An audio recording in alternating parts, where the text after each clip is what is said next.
여러분, 한국에 대한 충격적인 설문 결과가 공개됐습니다. 영국 BBC가 전 세계 25개국 2만 6천 명을 대상으로 조사한 국가 호감도 설문조사. 그런데 이 숫자를 보는 순간 저는 눈을 의심했습니다. 독일에서 한국을 긍정적으로 본 사람, 나는 11%, 서유럽 전체에서 꼴찌였습니다. 스페인 22%, 프랑스 30%. 그런데 독일은 고작 11%. 이상하지 않습니까? K-팝이 빌보드를 휩쓸고 한국 드라마가 넷플릭스 1위를 찍고 삼성 반도체 없으면 아이폰도 못 만드는 세상인데 왜 유독 잘 사는 나라들만 한국을 싫어하는 걸까요? 영국 케임브리지 대학의 빅터 애시포드 교수. 그가 이 숫자를 파고들다가 소름 끼치는 패턴 하나를 발견합니다. 교수는 BBC 인터뷰에서 이렇게 말했습니다. 이 숫자의 진짜 의미를 알면 여러분은 한국을 완전히 다른 눈으로 보게 될 겁니다. 도대체 그가 발견한 게 뭘까요? 왜 가난한 나라들은 한국을 좋아하고 잘 사는 나라들은 싫어할까요? 그 충격적인 반전, 지금 바로 들어보시겠습니다. 시작하기 전 구독과 좋아요, 그리고 댓글로 우리의 대한민국을 응원해주세요. 안녕하세요. 저는 빅터 애시포드라고 합니다. 영국 케임브리지 대학에서 국제정치학을 가르치고 있지요. 오늘 제가 들려드릴 이야기는 제 학자 인생을 송두리째 뒤흔든 어떤 발견에 관한 것입니다. 그날 저는 연구실에서 BBC가 의뢰한 설문 데이터를 분석하고 있었어요. 전 세계 25개국 2만 6천 명을 대상으로 한 대규모 국가 호감도 조사였습니다. 각 나라 사람들이 다른 나라를 어떻게 생각하는지, 긍정적인지 부정적인지를 물어본 거죠. 솔직히 말씀드리면 저는 그저 평범한 분석 작업이 될 거라 생각했습니다. 그런데 한국 관련 데이터를 펼쳐보는 순간 저는 의자에서 몸을 일으켜야 했어요. 숫자가 이상했던 겁니다. 한국의 전체 평균을 보면 긍정평가가 36%, 부정평가가 32%였습니다. 나쁘지 않은 수치예요. 세계 평균과 비교해도 무난한 중간 수준이었지요. 그런데 지역별로 나눠서 들여다보니 뭔가 묘한 패턴이 눈에 들어오더군요. 필리핀에서는 한국 긍정평가가 57%나 됐습니다. 인도네시아는 51%, 호주도 50%를 기록했어요. 심지어 미국에서도 53%가 한국을 좋게 봤지요. 그런데 서유럽으로 눈을 돌리는 순간 분위기가 완전히 달라졌습니다. 독일에서 한국을 긍정적으로 본 사람은 고작 11%에 불과했어요. 처음에는 제가 숫자를 잘못 본 줄 알았습니다. 그래서 다시 확인했지요. 하지만 틀림없었어요. 11%. 서유럽 전체에서 꼴찌였던 겁니다. 스페인은 22%, 프랑스는 30%였는데 독일만 유독 바닥을 찍고 있었습니다. 저는 잠시 데이터에서 눈을 떼고 창밖을 바라봤어요. 뭔가 앞뒤가 맞지 않았습니다. 한국이라는 나라를 생각해 보세요. K-팝이 전 세계를 휩쓸고 있고 한국 드라마는 넷플릭스 순위권을 놓치질 않습니다. 삼성 반도체가 없으면 전 세계 스마트폰 생산이 멈추고 현대 자동차는 유럽 도로 곳곳을 누비고 있지요. 그런 나라가 왜 유독 서유럽에서만 이렇게 낮은 점수를 받았을까요? 저는 데이터를 더 깊이 파고들기 시작했습니다. 그러다 한 가지 이상한 점을 발견했어요. 한국을 좋게 본 나라들과 나쁘게 본 나라들 사이에 뚜렷한 공통점이 있었던 겁니다. 한국의 호의적인 나라들 목록을 보세요. 필리핀, 인도네시아, 가나, 케냐. 대부분 개발도상국이거나 한국과 직접적인 경쟁 관계가 아닌 나라들이었습니다. 반면 한국을 부정적으로 본 나라들은요. 독일, 프랑스, 스페인, 그리고 중국까지. 하나같이 경제 강국이거나 한국과 산업적으로 부딪히는 나라들이더군요. 그 순간 제 머릿속에 하나의 의문이 떠올랐습니다. 왜 가난한 나라들은 한국을 좋아하고 잘 사는 나라들은 싫어하는 걸까? 이건 단순한 호감도 문제가 아닐 수도 있겠다는 생각이 들었어요.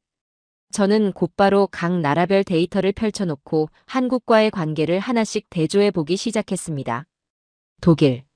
자동차 강국이지요. 그런데 요즘 전기차 시장에서 한국에 밀리고 있다는 기사가 쏟아지고 있었습니다.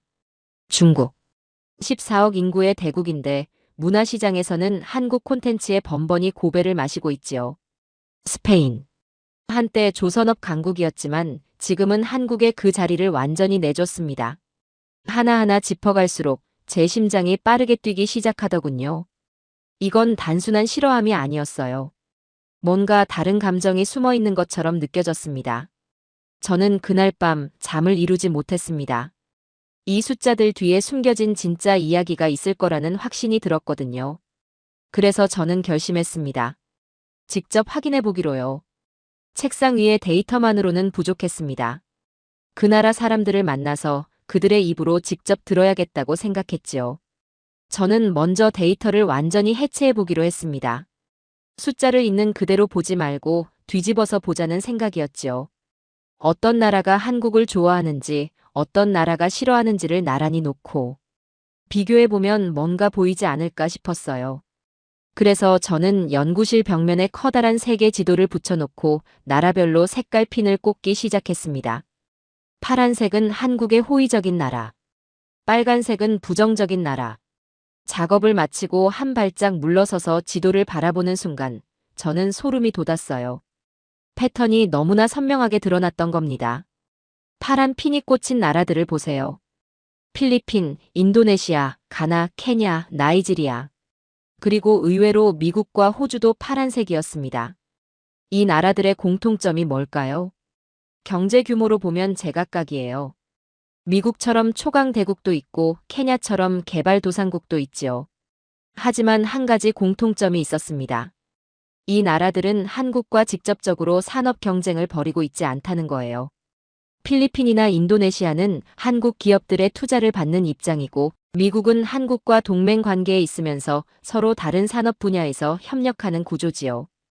호주 역시 자원을 수출하고 한국은 그걸 가공하는 서로 윈윈하는 관계였습니다. 이번에는 빨간 핀이 꽂힌 나라들을 살펴봤어요.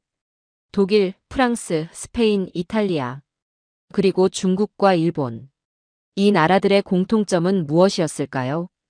저는 각 나라의 주력 산업을 하나씩 적어 내려가기 시작했습니다. 그러자 놀라운 그림이 그려지더군요. 독일의 자존심은 자동차입니다. 벤츠, 아우디, 폭스바겐. 세계 최고의 자동차 강국이라는 자부심이 대단하지요. 그런데 지금 전기차 시장에서 무슨 일이 벌어지고 있습니까? 현대와 기아가 유럽 시장을 빠르게 잠식하고 있어요. 독일 언론에서는 연일 한국 전기차의 약진을 경계하는 기사가 쏟아지고 있었습니다. 프랑스는 어떻습니까? 원자력 강국이지요. 그런데 한국이 아랍에미리트 원전 수주를 따내면서 프랑스를 제치고 세계 원전 시장의 새로운 강자로 떠올랐습니다. 프랑스 입장에서는 자존심이 구겨질 수밖에 없었을 거예요. 스페인은 한때 조선업 강국이었습니다. 그리스와 함께 유럽 조선업을 이끌던 나라였지요. 하지만 지금은 어떻습니까? 한국이 세계 조선업 1위를 굳건히 지키고 있고 스페인 조선소들은 대부분 문을 닫았거나 간신히 명맥만 유지하고 있는 실정이에요. 중국은 더 복잡했습니다. 14억 인구의 거대한 나라가 인구 5천만의 작은 나라의 문화시장에서 밀리고 있다는 사실을 받아들이기 힘들어하는 것처럼 보였어요. 한류 금지령까지 내렸지만 젊은 세대들은 몰래 한국 드라마를 보고 한국 아이돌 음악을 듣고 있지요. 저는 펜을 내려놓고 잠시 생각에 잠겼습니다. 이게 우연의 일치일까요? 아니면 필연일까요? 한국을 싫어하는 나라들의 목록을 다시 한번 들여다봤어요. 독일, 프랑스, 스페인, 중국, 일본. 이 나라들은 전부 한국과 치열하게 경쟁하고 있거나 한국에 추월당한 경험이 있는 나라들이었습니다. 그 순간 제 머릿속에서 하나의 가설이 떠올랐어요. 혹시 이 낮은 호감도가 단순한 싫어함이 아니라 다른 감정의 표현은 아닐까?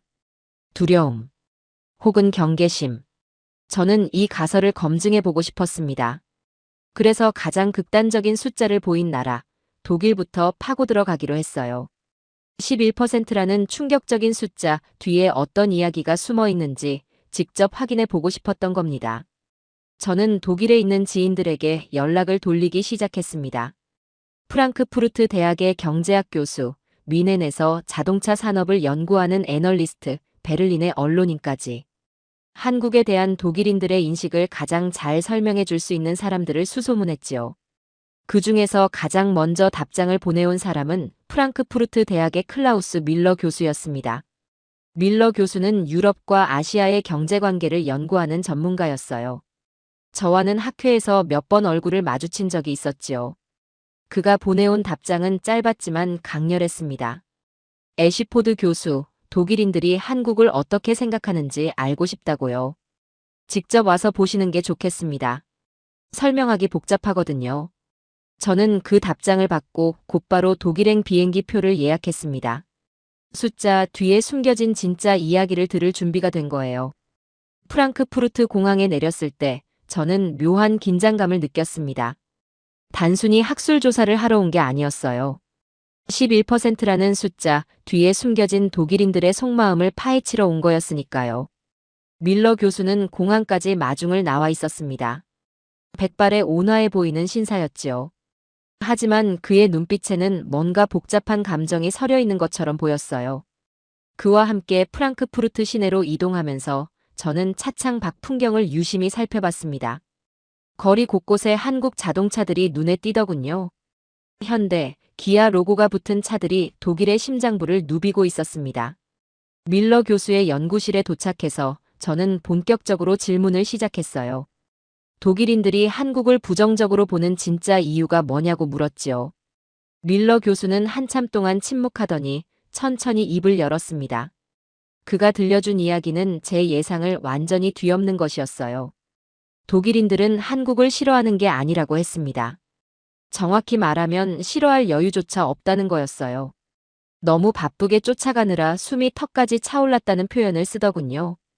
저는 처음에 그 말이 무슨 뜻인지 이해하지 못했습니다. 독일이 한국을 쫓아간다고요? 세계 4위 경제대국 독일이 인구 5천만의 한국을 쫓아간다니. 말이 되지 않았어요. 하지만 밀러 교수가 설명을 이어가자 저는 점점 고개를 끄덕이게 됐습니다. 그는 독일 자동차 산업의 현실부터 짚어줬어요. 독일은 100년 넘게 내연기관 자동차의 왕자를 지켜온 나라입니다. 엔진 기술에서만큼은 세계 최고라는 자부심이 대단했지요. 그런데 전기차 시대가 열리면서 상황이 완전히 바뀌어 버렸어요. 전기차에는 내연기관이 필요 없습니다. 독일이 100년간 쌓아온 엔진 기술이 하루아침에 쓸모 없어진 거예요. 그 빈자리를 누가 채웠습니까? 바로 한국이었습니다. 전기차의 심장은 배터리인데 세계 배터리 시장의 상당 부분을 한국 기업들이 장악하고 있지요. 독일 자동차 회사들이 전기차를 만들려면 한국산 배터리를 사와야 하는 상황이 된 겁니다.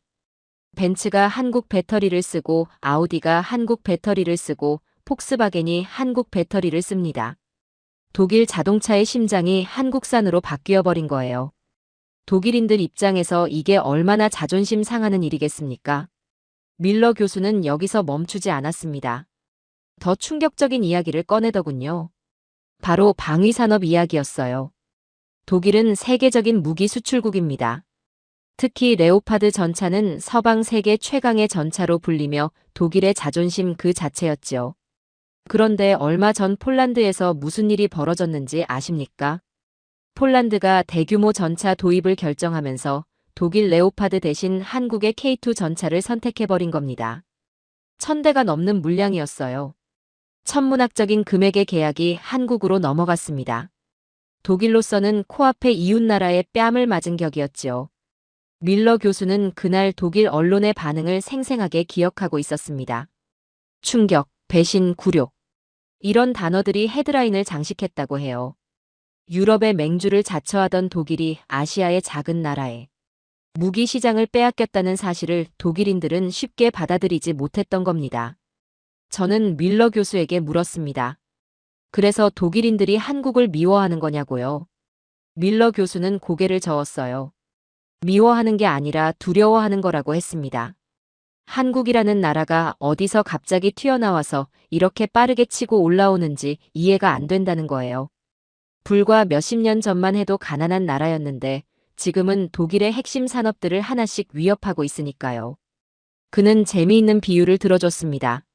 마라톤 경기에서 한참 앞서 달리고 있다고 생각했는데 뒤를 돌아보니 처음 보는 선수가 코앞까지 따라붙어 있는 기분이라고요.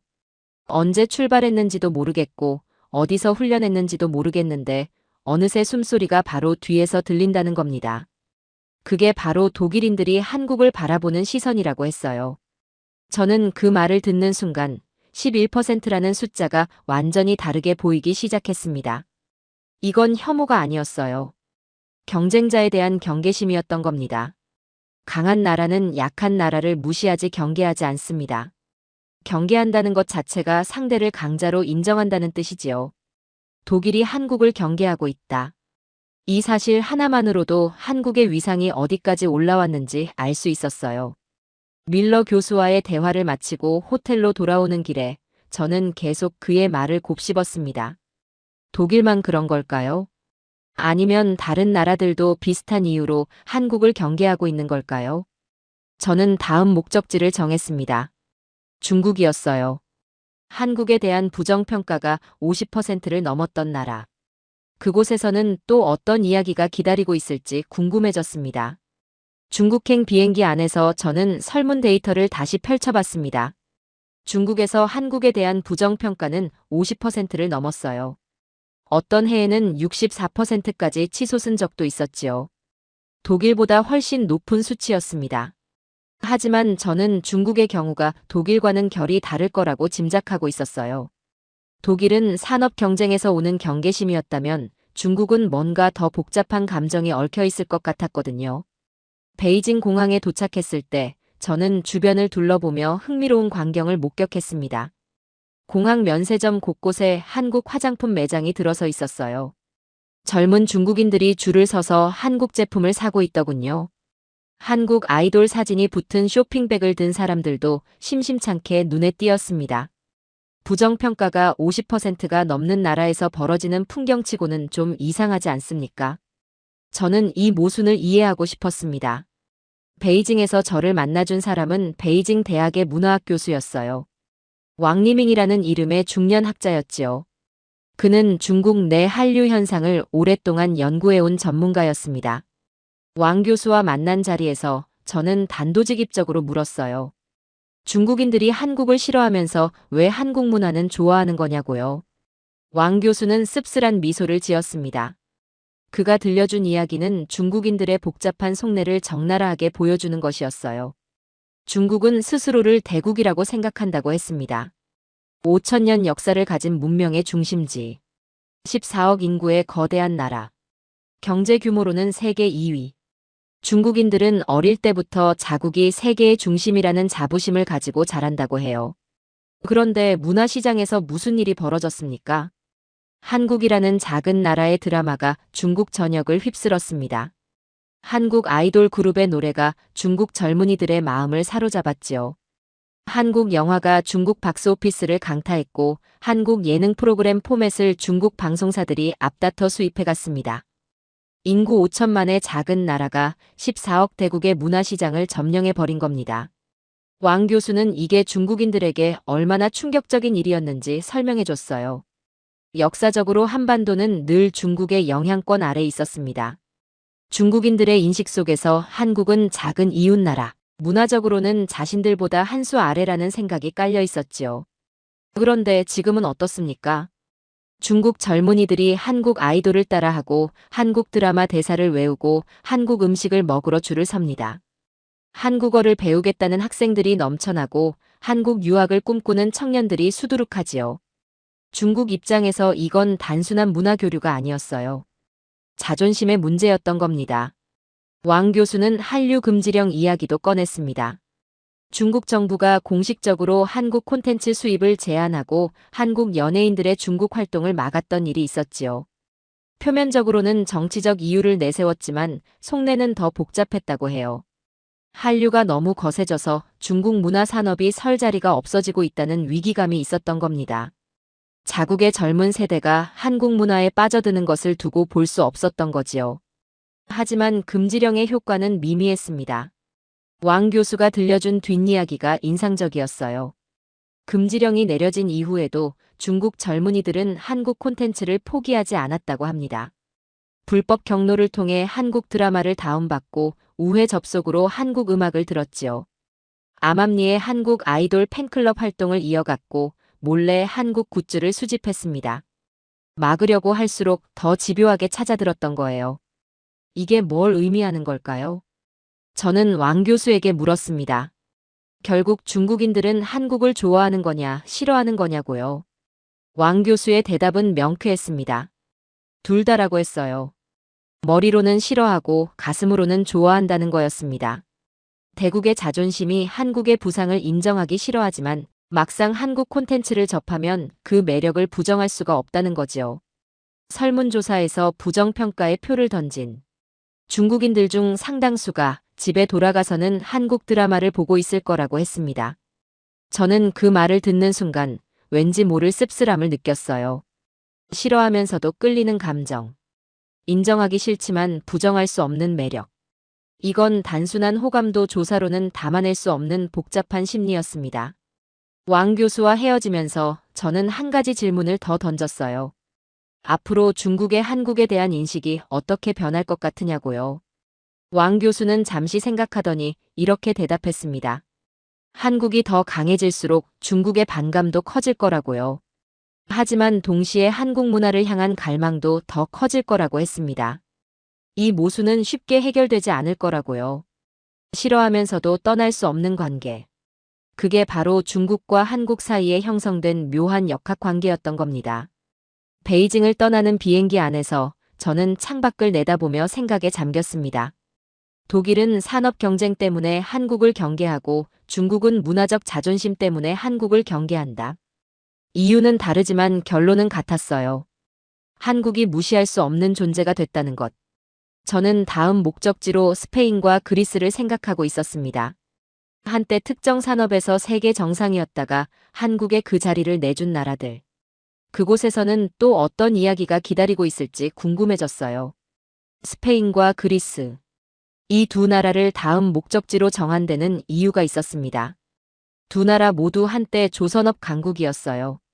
특히 그리스는 해운 왕국이라 불리며 세계 조선업에서 당당히 3위를 차지했던 나라였지요. 그런데 지금은 어떻습니까? 그리스 조선업의 세계 점유율은 1%도 채 되지 않습니다. 사실상 무너졌다고 봐도 과언이 아니에요.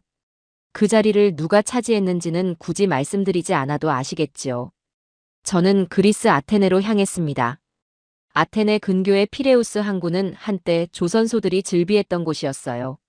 지금도 항구 자체는 운영되고 있지만 조선소들은 대부분 문을 닫은 상태였습니다. 녹슨 크레인들이 바닷바람에 삐걱거리고 텅 빈 도크에는 잡초만 무성하게 자라 있더군요. 한때 수천 명의 노동자들이 북적이던 곳이 유령 도시처럼 변해버린 겁니다. 저는 그곳에서 은퇴한 조선소 노동자 한 분을 만났습니다. 니코스라는 이름의 70대 노인이었어요. 그는 40년 넘게 피레우스 조선소에서 용접공으로 일했던 분이었지요. 아버지도 조선소 노동자였고 아들도 같은 조선소에서 일했다고 했습니다. 3대가 조선업에 종사한 가문이었던 거예요. 니코스 씨는 조선소가 무너지던 시절을 또렷이 기억하고 있었습니다. 처음에는 일감이 조금씩 줄어들기 시작했다고 해요. 예전에는 수주 경쟁에서 쉽게 이겼는데 어느 순간부터 한국 조선소에 번번이 밀리기 시작했다는 겁니다. 그리스 조선소들은 가격 경쟁력이 떨어졌어요. 한국은 더 싸게, 더 빠르게, 더 좋은 품질의 배를 만들어냈지요. 그리스 입장에서는 도저히 따라갈 수가 없었습니다. 주문이 끊기기 시작하자 조선소들이 하나둘 문을 닫았어요. 니코스 씨가 일하던 조선소도 결국 폐업했습니다. 그의 아들은 실직했고 다른 일자리를 찾아 독일로 떠나야 했지요. 니코스 씨는 담담하게 이야기했지만 그 눈빛에는 깊은 상실감이 서려 있었습니다. 한평생 손으로 배를 만들어 온 사람이 자신의 일터가 사라지는 것을 지켜봐야 했던 거예요. 아들에게 물려줄 기술도 일자리도 없어져 버렸지요. 저는 니코스 씨에게 조심스럽게 물었습니다. 한국에 대해 어떻게 생각하시냐고요? 그는 잠시 침묵하더니 복잡한 표정을 지었습니다. 미워해야 하는지 인정해야 하는지 모르겠다고 했어요. 한국 때문에 일자리를 잃은 건 사실이지만 한국이 잘못한 건 아니라는 걸 알고 있다고요. 그들은 그저 더 열심히 했고 더 잘 만들었을 뿐이라고요. 하지만 가슴으로 받아들이기는 쉽지 않다고 했습니다. 저는 그 말이 가슴에 깊이 박혔어요. 니코스 씨 같은 사람들이 설문조사에서 한국의 부정평가를 던졌을 겁니다. 그건 단순한 혐오가 아니었어요. 삶의 터전을 잃은 사람들의 분노와 상실감이 숫자로 나타난 것이었지요. 저는 그리스에서 스페인으로 이동했습니다. 스페인 북부 갈리시아 지방. 이곳도 한때 조선업의 메카였어요.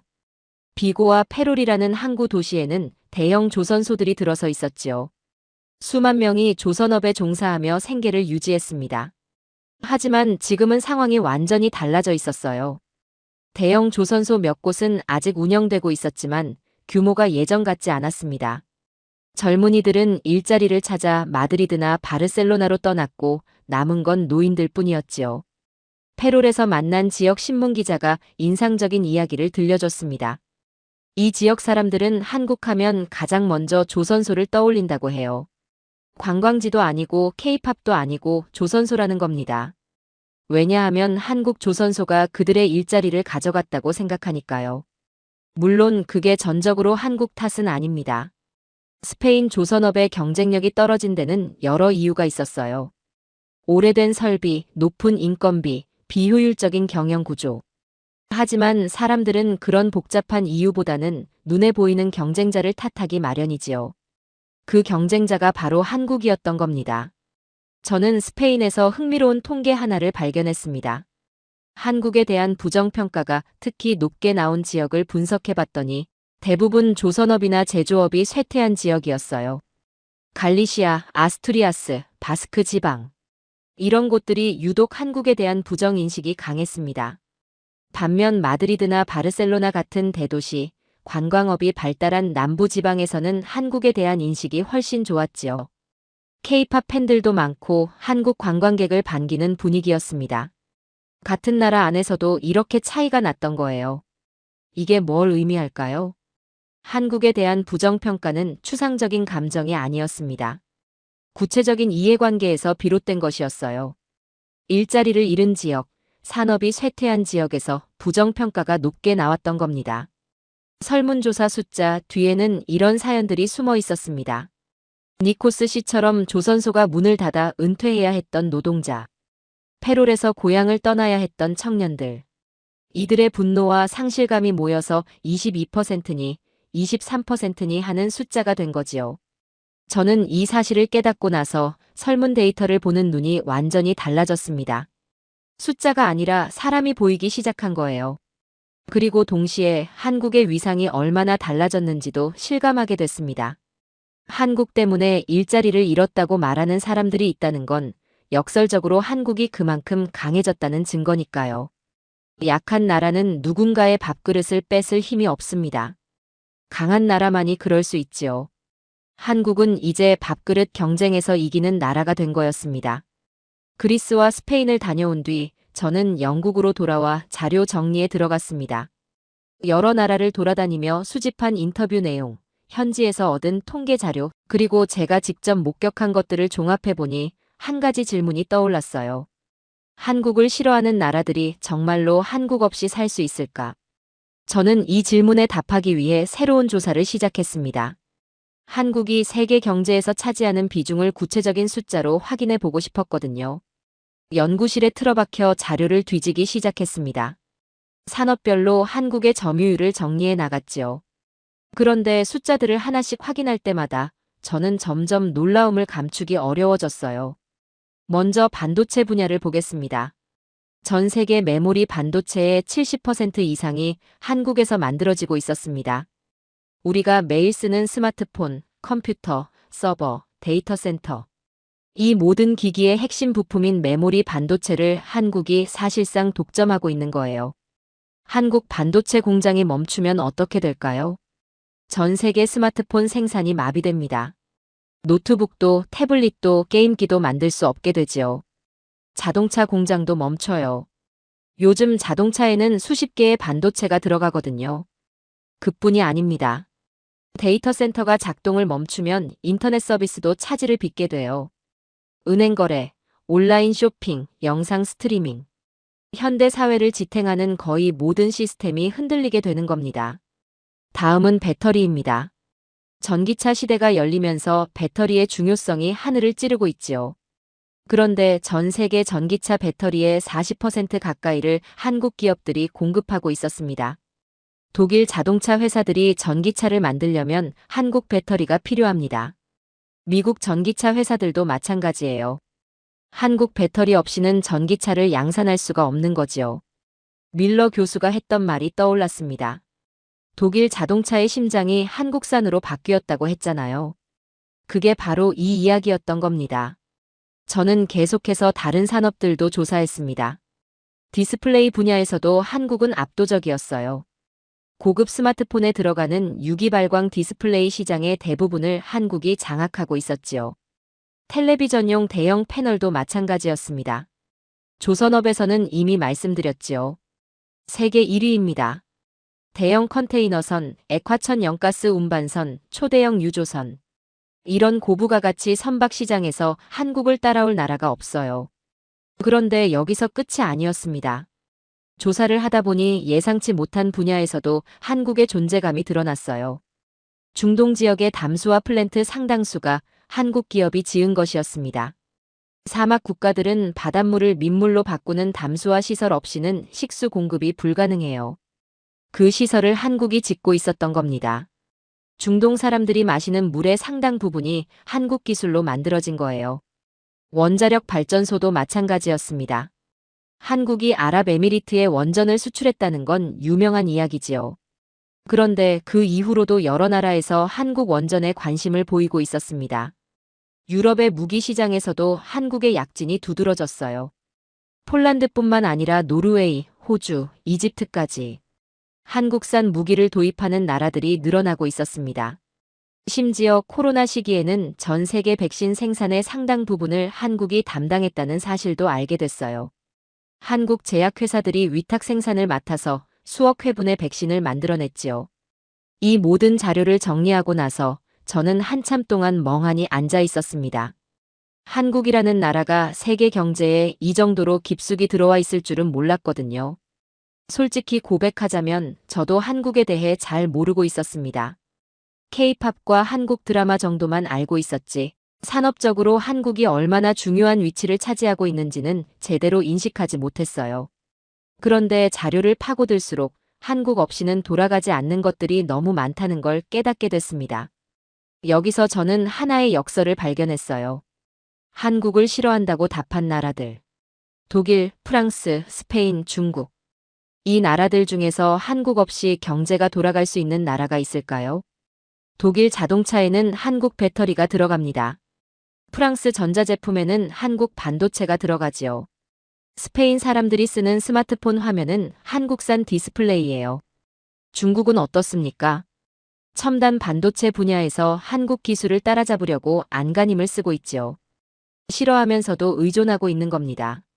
설문조사에서 부정평가를 던진 그 사람들도 아침에 일어나서 한국 부품이 들어간 스마트폰으로 알람을 끄고 한국 배터리가 장착된 전기차를 타고 출근하고 한국 반도체가 돌아가는 컴퓨터로 일을 합니다. 자기도 모르는 사이에 한국의 기술에 둘러싸여 살고 있는 거예요. 저는 이 상황을 어떻게 표현해야 할지 고민했습니다. 그러다 문득 이런 생각이 들었어요. 이건 마치 오래된 부부 사이 같다고요. 매일 투덜거리고 때로는 미워하기도 하지만 막상 떨어져서는 살 수 없는 관계 말입니다. 독일이 한국을 경계하고 중국이 한국을 견제하고 스페인이 한국 때문에 일자리를 잃었다고 불평해도 결국 이 나라들은 한국과 함께 가야만 합니다.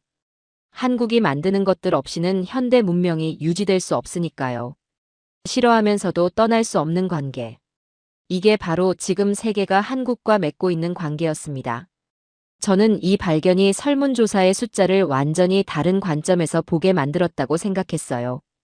부정평가가 높다는 건 단순히 미움받고 있다는 뜻이 아니었습니다. 대체 불가능한 존재가 됐기 때문에 받는 견제였던 거예요. 연구를 어느 정도 마무리할 즈음 BBC에서 연락이 왔습니다. 제가 분석하고 있는 내용에 대해 들었다며 특집 인터뷰를 요청해 온 거예요. 설문조사 결과가 공개된 이후 논란이 많았는데 제 분석이 새로운 시각을 제시할 수 있을 것 같다는 거였지요. 저는 고민 끝에 수락했습니다. 사실 조금 망설여지기도 했어요. 제 분석이 기존의 해석과 완전히 다른 방향이었거든요. 대부분의 언론은 한국이 서유럽에서 미움받고 있다는 식으로 보도했는데 저는 그게 아니라고 말하려는 거였으니까요. 하지만 진실을 말해야 한다고 생각했습니다. 학자로서 그게 제 의무였어요. 인터뷰 준비를 하면서 저는 그동안 수집한 자료들을 다시 한번 정리했습니다. 독일에서 만난 밀러 교수의 이야기, 중국의 왕 교수가 들려준 복잡한 속사정, 그리스 피레우스 항구에서 만난 니코스 씨의 상실감, 스페인 페롤에서 목격한 쇠락한 조선소의 풍경, 그리고 한국이 세계 경제에서 차지하는 압도적인 비중. 이 모든 것들을 어떻게 하나의 메시지로 엮어낼 수 있을까 고민했지요. 인터뷰 당일, 저는 BBC 스튜디오에 들어섰습니다. 조명이 켜지고 카메라가 돌아가기 시작했을 때, 저는 긴장되면서도 동시에 확신에 차 있었어요. 제가 발견한 것들을 세상에 알려야 한다는 사명감 같은 게 느껴졌습니다. 진행자가 첫 번째 질문을 던졌어요. 독일에서 한국 긍정평가가 11%밖에 안 되는데 이걸 어떻게 해석해야 하느냐는 거였지요. 저는 천천히 입을 열었습니다. 먼저 그 숫자가 무엇을 의미하는지 정확히 이해해야 한다고 말씀드렸어요. 대부분의 사람들은 11%라는 숫자를 보고 독일인들이 한국을 싫어한다고 해석합니다. 언론도 그렇게 보도했지요. 하지만 저는 다른 질문을 던져봤다고 했습니다. 왜 가난한 나라들은 한국을 좋아하고 잘 사는 나라들은 싫어할까? 이 질문에서 출발해서 여러 나라를 직접 방문하고 현지인들을 만나고 자료를 분석해봤더니 전혀 다른 그림이 보이더라고요. 한국을 부정적으로 평가한 나라들의 공통점. 그건 한국과 산업적으로 경쟁하고 있거나 한국에 추월당한 경험이 있는 나라들이었습니다. 독일은 자동차와 방위산업에서 한국에 밀리고 있어요. 프랑스는 원전 시장에서 한국에 뒤처졌지요. 스페인과 그리스는 조선업을 통째로 한국에 내줬습니다. 중국은 문화시장에서 한국을 따라잡지 못해 속을 태우고 있고요. 이 나라들이 한국을 싫어하는 게 아니에요. 두려워하는 겁니다. 저는 카메라를 똑바로 바라보며 말했습니다. 경쟁자를 싫어하는 것과 경쟁자를 두려워하는 것은 완전히 다른 감정이라고요. 싫어함에는 무시가 섞여 있지만 두려움에는 인정이 섞여 있다고요. 독일이 한국을 무시했다면 설문조사에서 그냥 관심 없다고 답했을 겁니다. 하지만 그들은 부정적이라고 답했어요. 그건 한국을 의식하고 있다는 뜻이에요. 신경 쓰이니까 부정적인 감정이 생기는 거지요. 저는 인터뷰에서 제가 만났던 사람들의 이야기도 들려줬습니다. 밀러 교수가 했던 비유를 인용했어요. 마라톤에서 한참 앞서 달리고 있다고 생각했는데 뒤를 돌아보니 처음 보는 선수가 코앞까지 따라붙어 있는 기분이라고요. 그게 독일인들이 한국을 바라보는 시선이라고 말씀드렸지요. 중국의 상황도 설명했습니다. 싫어하면서도 끌리는 복잡한 감정. 머리로는 거부하지만 가슴으로는 인정하는 모순. 설문조사에서 부정평가를 던진 중국인들 상당수가 집에서는 한국 드라마를 보고 있을 거라고 했어요. 그리스와 스페인 이야기도 빼놓지 않았습니다.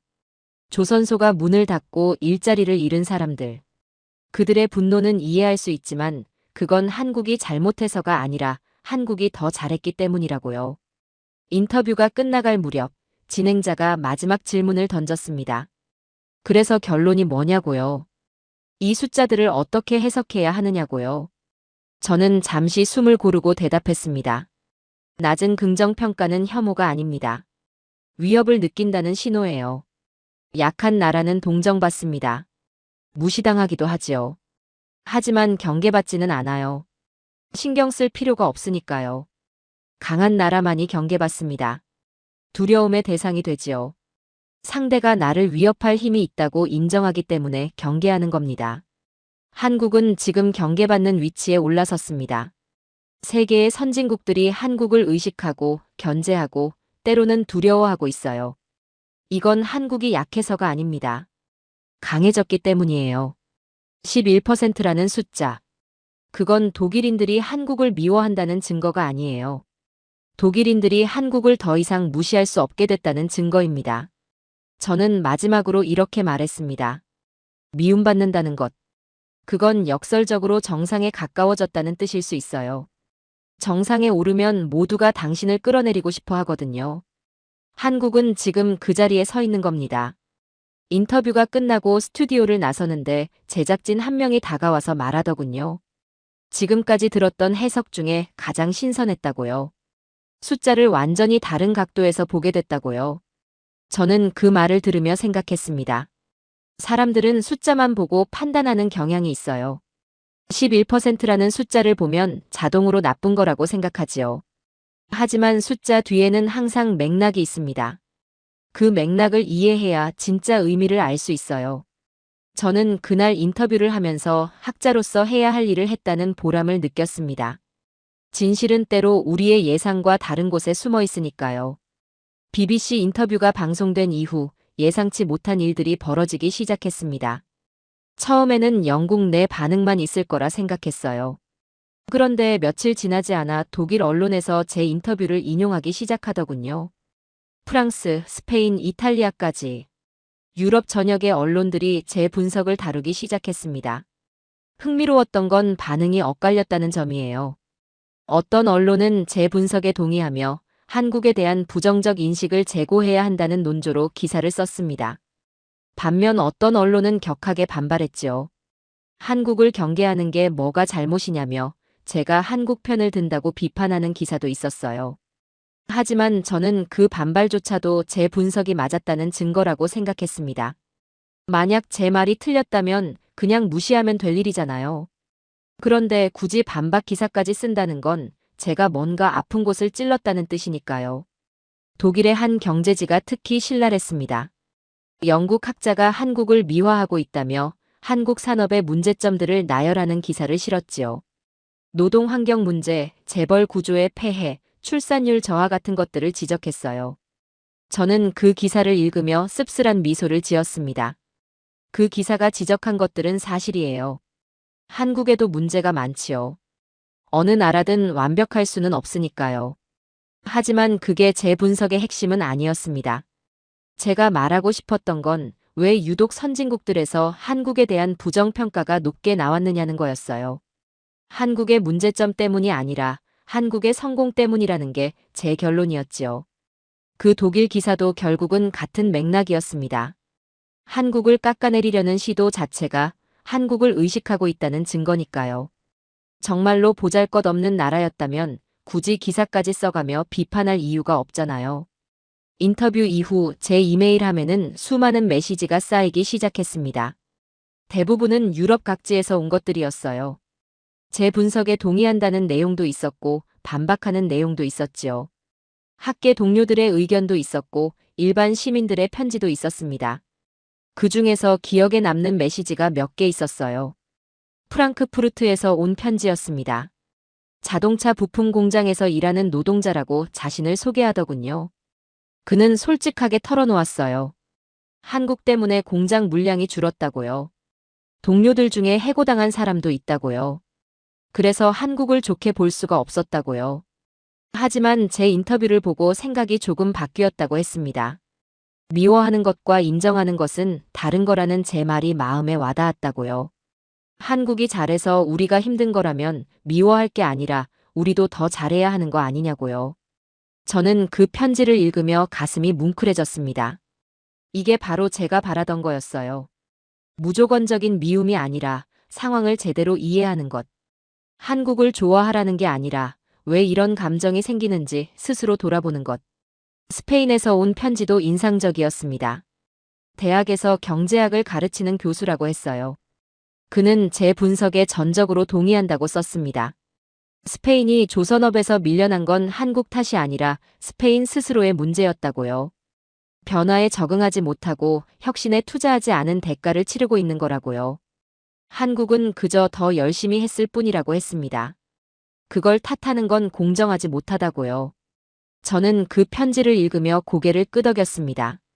결국 한국에 대한 부정적 인식의 상당 부분은 한국 자체의 문제라기보다 자기 자신에 대한 불만이 투영된 것이었어요.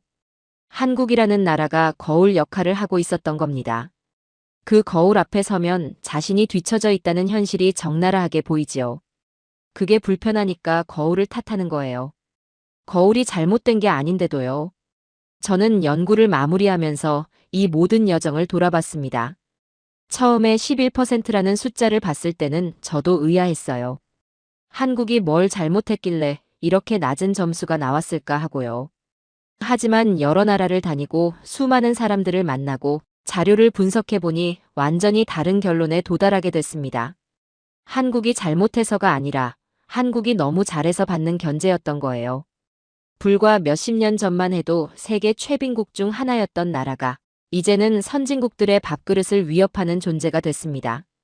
반도체, 배터리, 조선, 자동차, 방위산업, 문화 콘텐츠까지 분야를 가리지 않고 세계 정상급에 올라섰죠.